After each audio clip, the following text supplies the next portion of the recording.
இன்றே டவுன்லோட் செய்து உங்கள் ஃபேவரட் ஷோக்களை என்ஜாய் பண்ணுங்க. வீட்டுக்கு போலியா துர்கா? இங்கதான் இருக்கீங்களா? ஆமாக்கா, ரேவதி அக்கா குணமாகணும்னு வேண்டிக்க வந்தோம். அப்புறம் அப்படியே இங்கேயே உட்கார்ந்துட்டோம்.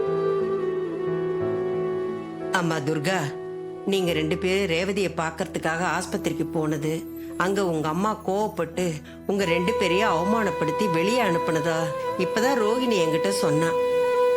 கேக்குறதுக்கே மனசுக்கு ரொம்ப கஷ்டமா இருக்கு. உங்க அம்மாவுக்கு எங்க மேலதான் வெறுப்பு, அவ எங்க மேலதான் வெறுப்ப காட்டுறான்னு நினைச்சேன். அவ கோவத்துல உங்க மேலேயே வெறுப்ப காட்டுறாளேம்மா. அத பார்க்கும்போது ரொம்ப மனசுக்கு கஷ்டமா இருக்கு. கவலைப்படாதீங்க, எல்லாம் காலப்போக்கில் சரியா போயிடும். நான் வேண்ட என் அப்பா முருகன் எல்லாத்தையும் சரி பண்ணிடுவான். கஷ்டப்படாதீங்க.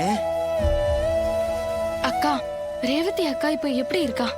ஆமா, அந்த பிளட் கொடுக்கற பொண்ண கூட்டிட்டு வந்துட்டாங்களா? ரேவதி அக்காக்கு எப்போ ஆபரேஷன் நடக்கும்? இன்னும் அவங்க 2 பேரும் கூட்டிட்டு வரல. ஆனா சீக்கிரமா கூட்டிட்டு வந்துடுன்னு சொல்லியிருக்காங்க. ரேவதிக்கு எப்படியாவது குணமாகணும். அதான் இப்ப எல்லாரோட வேண்டுதலாவும் இருக்கு. என் பேத்தி ரேவதி எப்படியாவது பழிச்சு வரணும். அதுக்காக தான் கோவிலுக்கு வந்து அம்மனுக்கு தீச்சீட்டு எடுக்கிறதா வேண்டி இருக்கேன். நான் தீச்சீட்டு எடுத்து கோயில சுத்திட்டு வந்துடுறேன். அது வரைக்கும் நீங்க எங்கேயாவது உக்காந்துருங்க, இந்த வந்துடுறேன்.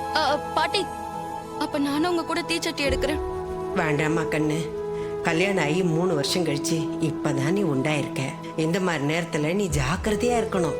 நீ எங்கெல்லாம் வர வேண்டாம், நான் பாத்துக்கிறேன், நீ உட்காரு. இல்ல பாட்டி, என் தங்கச்சிக்காக நான் தீச்சட்டி எடுக்க தான் போறேன். என் வயித்துல உள்ள குழந்தைக்கு எதுவும் ஆகாது. அதெல்லாம் அந்த அம்மன் பாத்துப்பா. பாட்டி, நானும் ரேவதி அக்காக்காக தீச்சட்டி எடுக்க போறேன். என்னால அக்காவை ஹாஸ்பிட்டல்ல தான் பாத்துக்க முடியல. தீச்சட்டி எடுத்தாவது அவங்க குணமாகணும்னு நான் வேண்டிக்கிறேன்.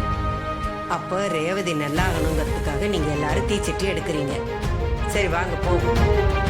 அம்மா தாயே.